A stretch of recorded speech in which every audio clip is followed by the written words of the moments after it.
Bien, buenos días, Manuel. Hola, ¿qué tal? Buenos días. Bueno, aparentemente está aprobado el préstamo que le van a dar al gobierno de Milei, y me llamaba la atención algo lo que no se discute. O sea, nosotros tratamos de poner siempre la mirada sobre la parte oscura, ¿no? Sobre los puntos ciegos de esta realidad. Bueno, se da por sentado que le dan el préstamo, y se da por sentado que si le dan el préstamo y logran llegar con el dólar pisado a las elecciones, va a ganar las elecciones. Sobre eso después se discute, y en esto incorporo también a la oposición. La oposición también da por sentado eso, y de alguna manera eso explica cómo se someten sectores de la oposición, cómo se someten gobernadores a esta política absolutamente antipopular y de saqueo, ¿no? Porque dan por sentado, y esto es lo que yo quería poner sobre la mesa, que el pueblo es ignorante.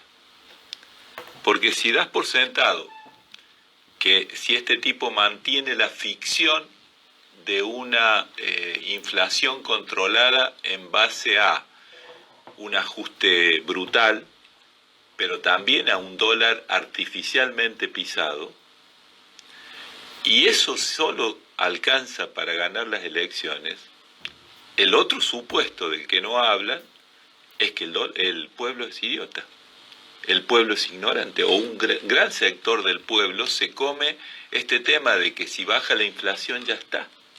No importa cómo, no importa a qué costo. Y creo que ese es el tema que nosotros, si pretendemos volver a tener algún día una democracia plena, si pretendemos tener algún día una sociedad organizada con un contrato social que nos permita convivir en paz, no podemos dar por sentado que tenemos un pueblo que se come semejante mentira, que además no es que la están inventando ahora, la tuvimos hace 4 años atrás. O sea, la misma historia. No solo que nos la comimos con la convertibilidad y estalló en el 2001, que podría decir, bueno, hace 20 y pico de años. No, hace 4 años. Y los mismos protagonistas. Macri hizo lo mismo, y es más, casualmente, el que lo está ejecutando, el ministro de Economía, tiene el mismo nombre de aquel. Tiene el mismo número de documento. Es el mismo hijo de puta. Sí. Y el pueblo se come eso mismo otra vez. A mí me parece que esa es una discusión, esa es la discusión. Y creo que en eso se debería estar centrando la oposición. Deberíamos estar discutiendo por qué llegamos a estas instancias con un pueblo tan ignorante política y socialmente. ¿Cómo es posible que algo tan primario como que vos no podés sostener un país sin producción, algo tan básico como que si solo vivís de la timba tiene que estallar en algún momento, la mayoría de la población no lo entienda? Y terminamos jugando una especie de partido que tampoco se ve, tampoco se pone a la vista, porque te hablan del mercado como si fuera un ente que fuera, no sé, como supranatural, que no se sabe de dónde sale. A ver, ¿es posible que el pueblo no sepa que el mercado son los ricos que están especulando? Básicamente eso es el mercado. Entienden que es la feria de la plaza. Exactamente. Entonces, si ponemos blanco sobre negro, si empezamos a hablar de las cosas como son, de manera simple para que el pueblo empiece a entender, tenemos que decir, el mercado son los ricos que especulan. Si son los ricos que especulan, obviamente sus intereses son contrarios al pueblo. Por lo tanto, en el fondo de esto, se está jugando un partido con un equipo, que sería el mercado, que tiene toda la información, tiene todo el dinero, tiene todas las influencias y ahora tiene el Estado, o sea, tiene todo el poder. Y el otro equipo es el pueblo, que no solo no tiene la influencia, no tiene el poder, perdió el Estado, porque ya no tiene representante en el Estado, pero no solo porque perdió las elecciones. Yo creo que ya antes no tenía representante en ese Estado, porque venían abandonando a ese pueblo, venían acomodando y ajustando por cobardía a lo que dictaba el mercado. O sea, ese partido evidentemente no lo podemos ganar, salvo que el pueblo se saque la venda de los ojos. Porque si no, me aparece la metáfora de un partido de fútbol entre la selección mayor de Scaloni contra los murciélagos. Los murciélagos son buenísimos si juegan con otro equipo que tampoco vea. Pero si ellos tienen la ceguera y del otro lado ven y jugamos ese partido, no tienen posibilidades. Bueno, el pueblo está jugando ese partido desigual y parece que nadie se da cuenta. Tenemos que recuperar la visión del pueblo. Y la visión del pueblo es empezar a construir mecanismos para ayudarlo a salir de la ignorancia. No puede ser que no se entienda algo tan básico como que si queremos vivir 45 millones de argentinos dentro de esta tierra, tenemos que tener el dominio de los recursos que esta tierra nos da. Tenemos que tener una organización social que nos proteja a los más débiles, como los viejos, como los niños, como los pibes que necesitan educación o como los enfermos.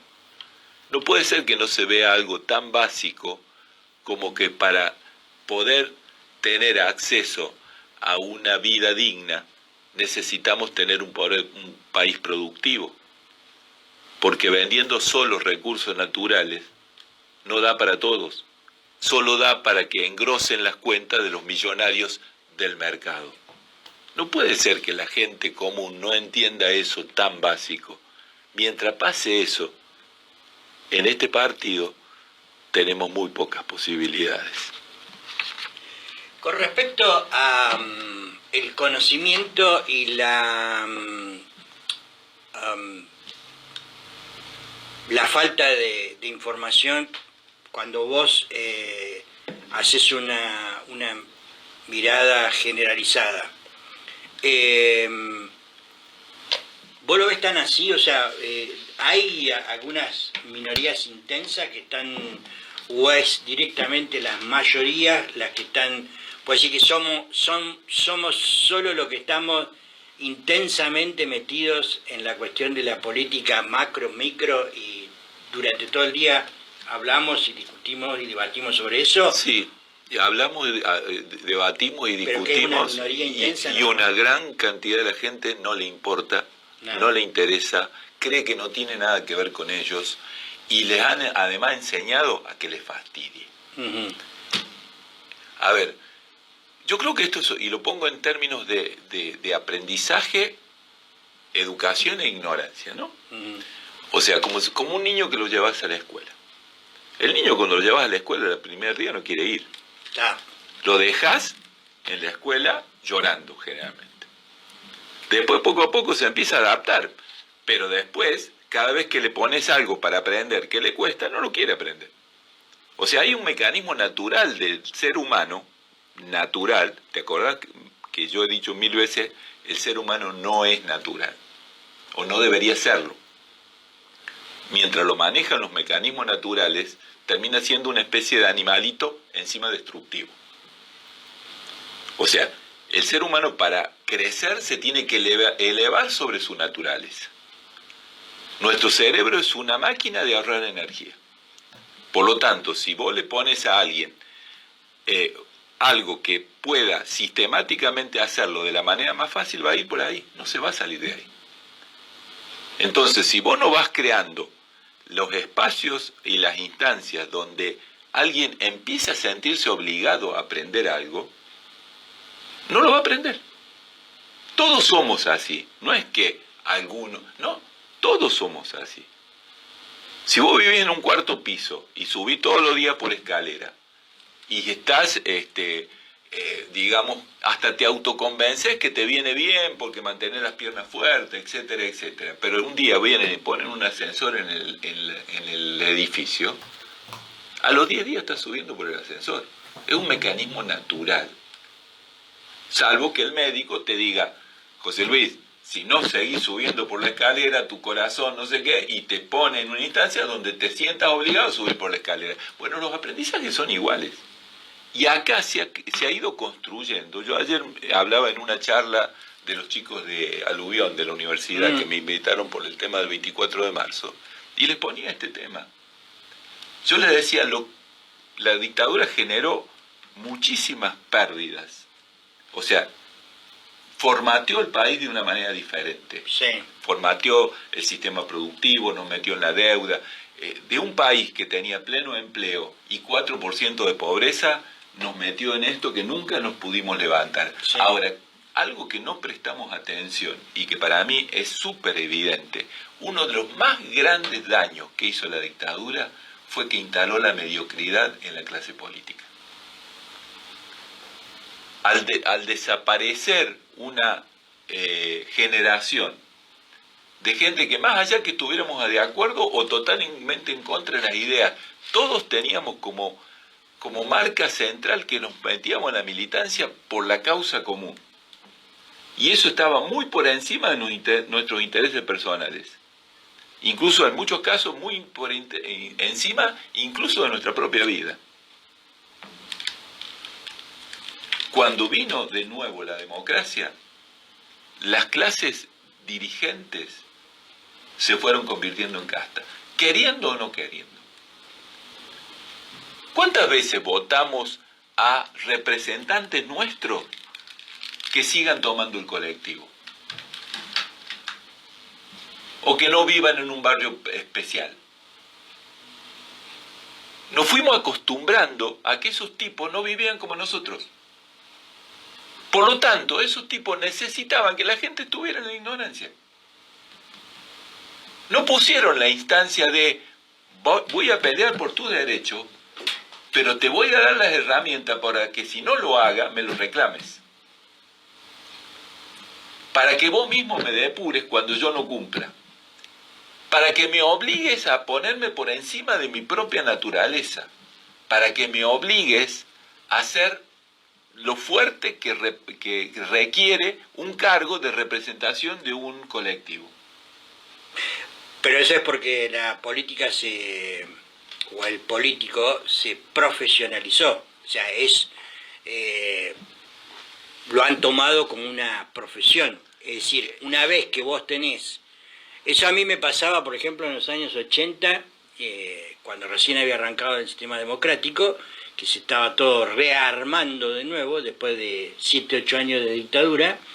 Y yo lo observaba porque tenía 25, 26 años en aquella época y buscábamos participar, ¿no? En unidad básica, y bueno, éramos los soldaditos que salíamos a pintar, Sí.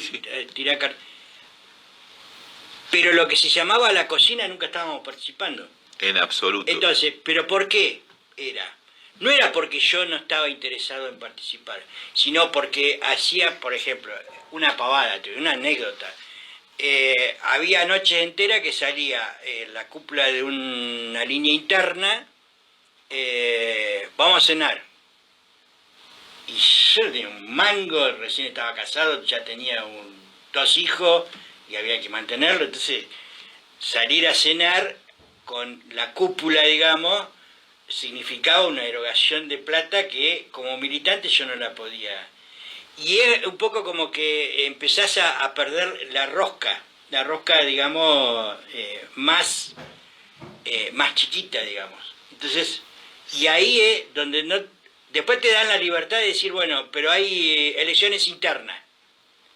Pero esas elecciones internas ya estaban camufladas porque... Ya te dijeron a quién tenés que votar, a quién tenés que apoyar, para quién tenés que trabajar. Y la profesionalización de la política Pues yo creo que te impedía participar como militante porque necesitabas un número de plata determinado. Exacto. Yo creo que eso es una consecuencia, pero ni siquiera es lo más grave.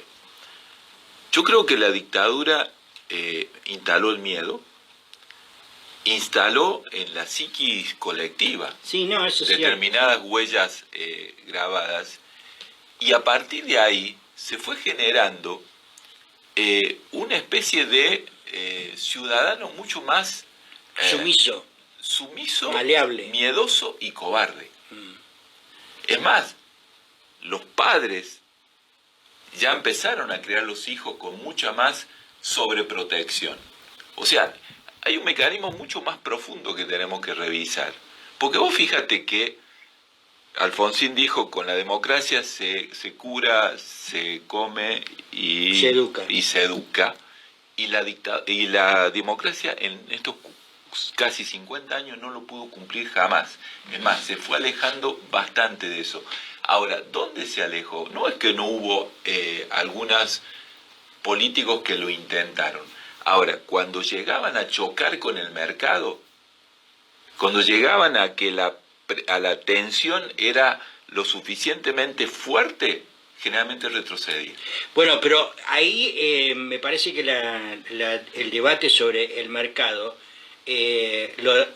porque cuando uno habla de mercado piensa, los que estamos metidos en esto, en la City porteña, ¿no? Yo hablo del mercado actual, que son los especuladores. No estoy hablando de el sistema capitalista de los empresarios, no estoy hablando de eso. Pero eso esa es otra discusión. Pero bueno, pero están dentro del paquete. Te quiero decir que en esa transformación para mal, en ese retroceso, si querés, psicosocial, también la clase dirigente económicamente se fue retrasando.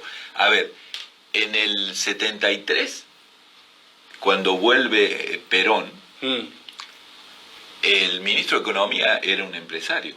Sí.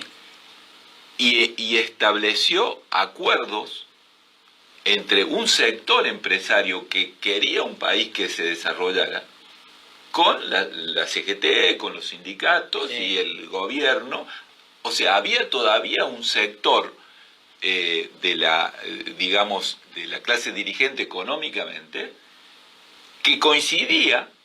Por supuesto, después había tensiones respecto de las paritarias y esas cosas, pero coincidía en un modelo de país que necesitaba un tipo de desarrollo que nos incluyera a todos.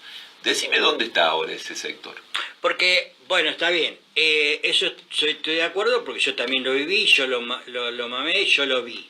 Ahora, en la década de finales de los 70, el vuelco de la desaparición del estado de bienestar y la posibilidad de llegar a esos acuerdos multipartidarios fue arrasada por el neoliberalismo. Entonces, bueno, pero con ese neoliberalismo hay tipos, digamos, estoy de acuerdo con que la clase elitista, la clase dominante de Argentina, esos que no quieren a los tipos como Osvaldo Bayer, ¿no?, que son dueños de media Patagonia, esos tipos adhirieron y están adhiriendo a la joda financiera. O sea, no están fuera. Lo que yo pongo a esa mirada tuya, le agrego, y creo que hay que considerarlo, es la degradación personal, es la degradación ética, moral.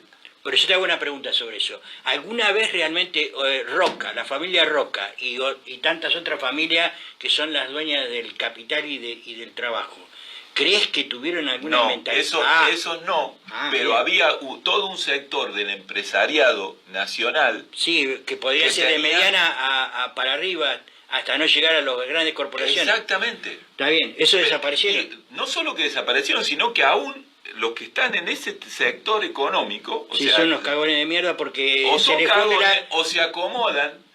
O sea, ¿cuántas pymes pasaban como están haciendo ahora, de producir cuando el Estado lo sostenía y le daba subsidio, y se convertían en importadores inmediatamente cuando venía el otro sector? Bueno, esa aclaración que estamos haciendo ahora sí es importante. Ahí está. ¿Cuánta gente, y eso lo llevo a lo personal, cuánta gente renunciaba a lo que le convenía Yo tenía 23 años, estaba estudiando ingeniería y estaba en el grupo paritario de mi sindicato. Me vinieron a visitar 3 tipos.